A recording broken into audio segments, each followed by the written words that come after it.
సాక్షిగా శ్రీ హనుమాను గురుదేవులు నాయద పలికిన సీతారామ కథ నే పలికద సీతారామ కథ.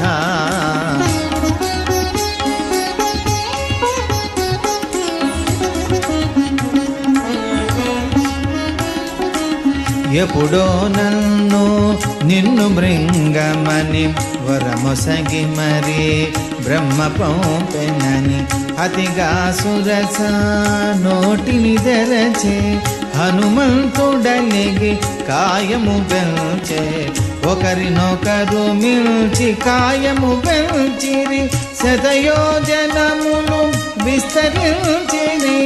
పైనుండి సురలు తహతహలాడిరి ఇరువురిలో